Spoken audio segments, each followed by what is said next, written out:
परभणी जिल्ह्यातून अनेक मराठा तरुण या ठिकाणी आदरणीय मनोज जरांगे पाटलांना भेटण्यासाठी आलेले आहेत आणि आपण पाहतोय या ठिकाणी काही पोस्टर ते घेऊन आलेले आहेत। ते पोस्टर सुद्धा तुम्हाला दाखवणार आहे। परभणी जिल्ह्यातील अनेक मराठा तरुण या ठिकाणी दादांना भेटण्यासाठी आलेले आहेत। ही सर्व दृश्य आहेत अंतरवाली सराटीतली आणि अंतरवाली सराटीमध्ये परभणी जिल्ह्यातील अनेक तरुण या ठिकाणी दादांना भेटण्यासाठी पोहोचलेले आहेत।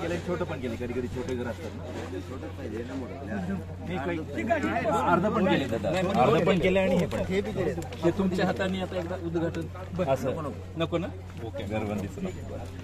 कारण ही सर्व दृश्य आहेत। प्रत्येक मराठा समाज या ठिकाणी निर्णय घेतो आणि मराठा समाजाचं, कारण दादा प्रत्येक वेळेस बोलताना बोलतात की मराठा समाजाचा जो निर्णय आहे तो निर्णयाच्या सोबत मी आहे आणि या ठिकाणी मराठा समाज परभणी जिल्ह्याच्या वतीने एक निर्णय घेतलेला आहे आणि आपण त्यांच्याशी सुद्धा संवाद साधूया थोड्याच वेळामध्ये। आणि सर्व ही दृश्य आपण पाहतोय परभणी जिल्ह्यातील सर्व तरुण या ठिकाणी पोहोचलेले आहेत। जे काही मराठा बांधव या ठिकाणी पोहोचलेले आहेत, कारण परभणी जिल्ह्यामध्ये दादांचं आंदोलन घराघरापर्यंत पोहोचवण्याचं काम आदरणीय सुभाषदादा असतील, नितीनजी असतील, ही सर्व मंडळी, गणेशराव दुधगावकर यांचे चिरंजीव, हे सर्वजण या ठिकाणी जर बघितलं परभणी जिल्ह्यातलं काम पाहत आहेत आणि या ठिकाणी मोहिते पाटील सुद्धा आहेत आणि या सर्वांच्या विषयी आपण एक हे पोस्टर या ठिकाणी घेऊन आलेले आहेत। ते पोस्टरविषयी आपण चर्चा करूया, कारण दादांनी त्या पोस्टरविषयी काय सांगितलं आहे आणि त्याबद्दल तुम्ही काय सांगाल दादा?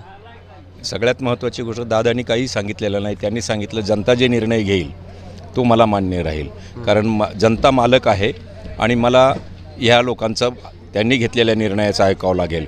मग तुम्ही जर नेत्यांना, पुढाऱ्यांना गावबंदी करत असताल आणि हे गावबंदीचे बॅनर, पोस्टर्स हे जर सरकार काढत असेल आचारसंहितेच्या नावाखाली, आम्ही आमच्या घरावर आमचं पोस्टर चिटकोत की आमच्या घरी तुम्हाला येण्यास बंदी। कारण अमृत महोत्सव चालू आहे मराठवाड्याचा, 75 वर्ष झाले आम्हाला स्वातंत्र्य होऊन आणि एका बी नेत्यांनी मराठवाड्यातल्या आमच्या मराठ्याचे प्रश्न चव्हाट्यावर बांधले नाहीत किंवा आमच्या अडचणी सोडून घेतल्या नाहीत, आम्हाला आरक्षणापासून दूर ठेवलं। आम्ही निजामाच्या राज्यात आरक्षित असताना आम्ही इथं मराठवाड्यात येऊन पाप केलं का काय असं वाटायला लागलेलं आहे आम्हाला इथं मराठवाडा संयुक्त महाराष्ट्रात येऊन। आणि म्हणून या नेत्यांनाच आता खरं म्हणजे त्यांची जागा दाखवायला पाहिजे, म्हणून आम्ही त्यांना आमच्या घरामध्ये येऊ नका अशी पोस्टर्स तयार केलेली आहेत आणि ती घरोघर हे कार्यकर्ते लावायला लागलेले आहेत आपापल्या घरी। नक्कीच हे पोस्टर आपण पाहू शकता।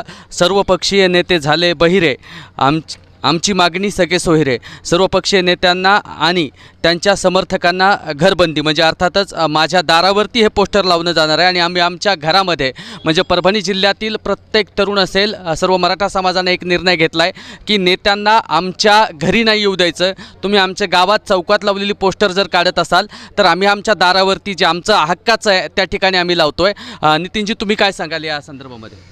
आज परभणी जिल्ह्याची जी बैठक झाली सकळ मराठा समाजाची, या बैठकीमध्ये आम्ही सर्व मराठा बांधवांनी हा निर्णय घेतला की जर आता गावातले जर बॅनर हे काढत असतील आपले, तर आम्ही आमच्या दारावर असे पोस्टर करून लावून या नेत्यांना आमच्या घरीसुद्धा येऊ देणार नाहीत, असा निर्णय आम्ही आमच्या सकळ मराठा समाजाच्या वतीनं घेण्यात आलेला आहे। आणि त्यानिमित्तानं आम्ही हे पोस्टर वाटप केले आणि परभणी जिल्ह्यामध्ये जवळपास हजारो गावांमध्ये आजपर्यंत हे पोस्टर पोहोचत आहेत। प्रत्येक गावागावातले मराठा मदत केंद्र आम्ही जे परभणी जिल्ह्याचं स्थापन केलेलं आहे त्या ठिकाणी प्रत्येक गावागावातले लोक येत आहेत, मराठा बांधव येत आहेत आणि हे पोस्टरची मागणी करून हे पोस्टर घेऊन आपल्या घरी लावत आहेत। त्यामुळे आम्ही याच्यानंतर कोणत्याही मराठा नेत्यांना ज्यांनी सत्ता भोगलेली 15-20 वर्ष झालं आम्ही संघर्ष करत आहोत, पण गेल्या 40 वर्षापासूनचे जे आमचे प्रश्न आहेत आजपर्यंत सोडविण्यामध्ये हे सपशेल फेल ठरलेले जे मराठा नेते, या लोकांना आम्ही आमच्या घरी कदाही येऊ देणार नाहीत अशी आम्ही आता भूमिका घेतलेली आहे। नक्कीच या ठिकाणी संभाजी ब्रिगेडच्या माध्यमातून असेल, मराठा सेवा संघाच्या माध्यमातून असेल, अशा सर्वच म्हणजे या ठिकाणी जर बघितलं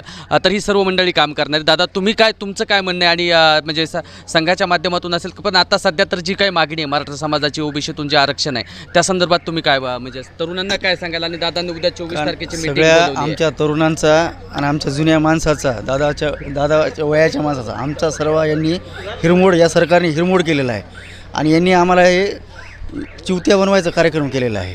कारण यांनी आरक्षण देतो म्हणून 10%, हे 10% आरक्षण आमचं टिकणार नाही। आमची जी जरंगे दादाची जी मागणी आहे की ओबीसीमधूनच आरक्षण पाहिजे, तेच आम्हाला आरक्षण पाहिजे। नक्कीच एक मागणी आहे आदरणीय मनोज जरांगे पाटलांची, आम्हाला ओबीसीतून आरक्षण पाहिजे, आम्हाला तेच आरक्षण मान्य आहे, आम्हाला बाकी कुठलंही आरक्षण मान्य नाही. या ठिकाणी समीरजी दुधगावकर आहेत, त्यांच्याशी संवाद साधूया. त्यांना विचारूया की तुम्ही दादांसोबत आता बऱ्याच दिवस झालं तुम्ही येत आहे आणि तुम्ही इतर पक्षाचं सुद्धा काम केलेलं आहे, पण आता सध्या मराठा म्हणून तुम्ही पुढे येत आहे, मराठा समाजासाठी पुढे येत आहे आणि इतर नेत्यांना तुम्ही काय सांगाल की बाबा आता तुम्ही मराठा म्हणून जर पुढे येत आहे, कारण तुमच्यासारखी परभणी जिल्ह्यातलं म्हणजे नेतृत्व करणारं घराणं जर सोबत येत असेल मराठा समाजाच्या, तर इतर नेत्यांना सुद्धा तुम्ही काय सांगाल? आम्हाला जनसेवेचे बालकडू आहेत, त्यामुळं आम्हाला जे शिकायला मिळालं आमच्या वडिलांकडनं चांगलं काम करण्याच्या इतिहासामधनं, तर छत्रपती शिवरायांकडनं आम्ही चांगलं काम करण्यास शिकलो आहे. त्यामुळे जेव्हा आपली ही मागणी माझ्या लक्षात आली समीर दुधगावकर म्हणून, तेव्हा यात पूर्णपणे उडी घ्यायचं ठरवलं. कारण हिंदुत्व वाचवण्याचं सगळ्यात मोठं क्रेडिट मराठा समाजात दिलं जातं, पण त्याच मराठा समाजाचा अपमान शिर्डी सभेमध्ये नरेंद्र मोदींनी प्रधानमंत्र्यांनी केला. कारण हिंदुत्वाच्या पक्षांनी हिंदुत्व वाचवणाऱ्या मराठ्यांचं नावसुद्धा नाही घेतलं. इथेच आज आपण अंतरवली सराटीत उभे आहोत, इथेच झालेली 1.5 कोटीची सभा, लोकशाहीच्या मार्गाने झालेली सभा, तुम्हाला त्याचा उल्लेख पण नाही करायचा. 40 वर्ष जुना प्रश्न आहे. झाला तर आता जसं सुभाषदादांनी विषय काढला की मराठवाडा मुक्ती दिन, मराठवाडा मुक्ती संग्राम, तुम्ही फक्त आता मराठवाडा मुक्ती दिन म्हणून देशभर आता तुम्ही सांगणार का की सेलिब्रेट होईल? पण मराठवाड्यामध्ये जे कुणबी नाव न घेण्याचा जो अन्याय झाला आहे, 2 पिढ्या बर्बाद झाल्या, त्याचं काय करणार? हा ज्वलंत प्रश्न लक्षात आल्यानंतर पूर्णपणे उडी मारण्याचं. आणि मी तर माझं नशीब समजतो की छत्रपती शिवरायांसोबत लढण्याची संधी मिळाली की नाही माहिती नाही, पुनर्जन्मावर विश्वास ठेवणारे आपण लोक आहोत, पण ही जी संधी मिळाली आहे ती जबरदस्त संधी आहे की समाजासाठी काहीतरी करण्याची, म्हणून मी या संधीकडे बघतो. सगळ्यांना मी तेच म्हणेल की इतिहास परत या मोठ्या लेवलचा बनत नसतो. त्यामुळे तुम्ही सर्वांनी हे सगळं स्वतःचे पक्ष वगैरे सोडून द्यावे. इथे जे म्हणलं आहे आम्ही की सगळे सोयरे, ही जी घोषणा आहे ती काय आमची परभणीच्या जिल्ह्यातल्या लोकांची नाही आहे, ही आम्हाला मोहोळ सोलापूरला जेव्हा आपण होतो उदयजी, तिथे आपल्याला ही ऐकायला मिळाली ऑडियन्समधनं, ती आमच्या सोबतच्यांनी तिथे आठवण दिली, मग आम्ही हे छापलं. आमच्या सगळीकडे मनोजदादांनी जे मदत केंद्राचं उद्घाटन केलं परभणी जिल्ह्यामध्ये, ज्याची खूप प्रशंसा होती सगळीकडे. आम्हाला सगळ्यांना वाटलं की केलं पाहिजे आणि आम्हाला वाटलं दुधगावकर परिवाराचं कार्यालय होतं, पण ते समाजाच्या चरणी अर्पण केलं पाहिजे म्हणून तिथे आपण इथून पुढे मदत केंद्र सकल मराठा समाजातर्फे चालवणार आहोत.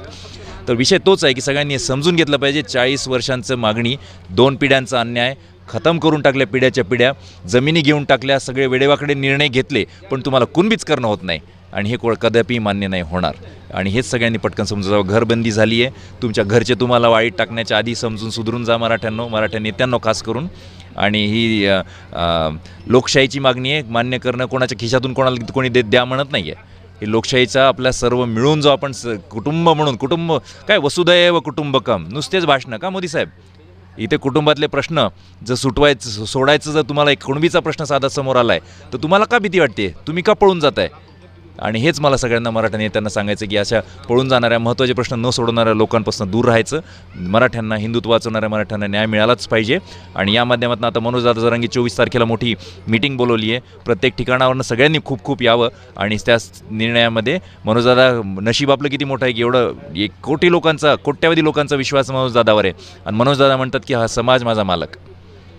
त्यामुळं तिथे येऊन आपल्याला सांगायचं आहे की मनोजदादांना की आपलं काय मत आहे की आता धोका दिला आपल्याला सरकारने, महाराष्ट्र सरकारने, तर आता पुढे काय केलं पाहिजे हे आपल्याला 24 तारखेला यायचं. सगळ्यांनी यावं एवढं फक्त या निमित्ताने तुमच्या माध्यमातून विनंती करतो सर्वांना. नक्कीच, कारण छत्रपती शिवरायांच्या सोबत आम्ही होतो की नाही हे नाही माहिती, पण या ठिकाणी मनोज जरांगे पाटील छत्रपती शिवरायांचे विचार घेऊन पुढे चालत आहेत, तर मग मनोज जरांगे पाटलांच्या सोबत आम्ही खांद्याला खांदा लावून लढायला तयार आहोत. आम्ही प्रकाश बीजे रुजवीत चाललो, वाटा नव्या युगाच्या तुडवीत चाललो, आले अपयश आले पाया नवा यशाचा, इतिहास साक्ष आहे आमुच्या पराक्रमाचा, इतिहास साक्ष आहे आमुच्या पराक्रमाचा. नक्कीच इतिहास साक्ष आहे. आंतरवालीतून आपण बोलतोय आणि सर्व दृश्य आपण पाहताय. असंच आपण भेटत राहूया. आपला मित्र उदय भिसे पाटील. जय जिजाऊ, जय शिवराय.